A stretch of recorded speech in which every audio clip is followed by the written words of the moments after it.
Alright, so there's the new coil of copper in the bottom of the stack.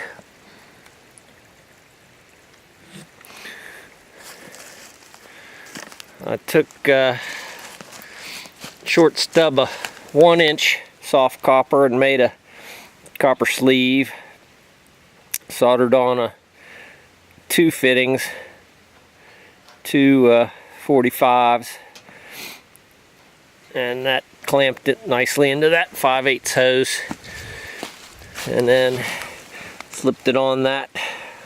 This is the 3/4, the other coil that's been in there.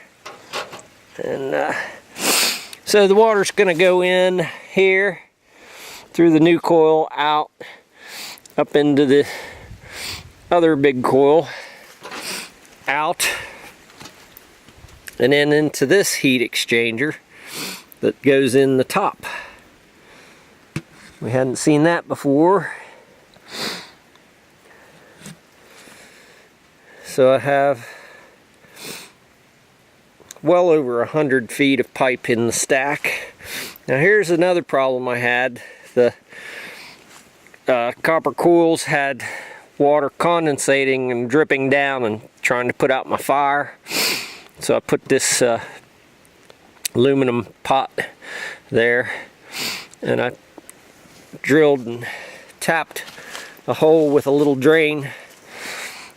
Goes out the side. After a while, that water just evaporates. If you get it really hot, you can hear that condensate hitting and going ping, ping, ping. And that's the other thing. Another detail I wasn't able to show before was that I didn't just cut a round hole out of the top of this. I cut it into, or I cut it so that I could bend those up to keep the stack centered, and then I ended up bending some down to hold the pot. So that helps with the condensate that drips off the copper. So I'm ready to put her back together, and hopefully we'll get a hot soak in today. The goal is more hot water with less fire.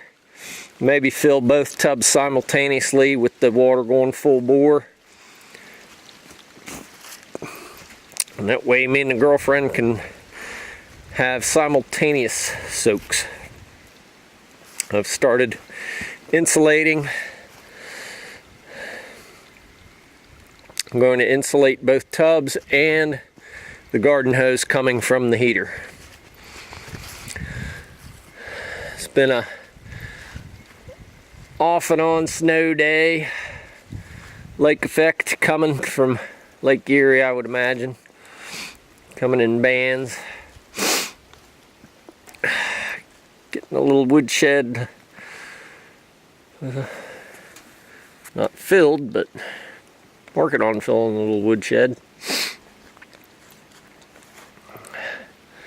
And there's the little horse, the little mule that's helped me on the project.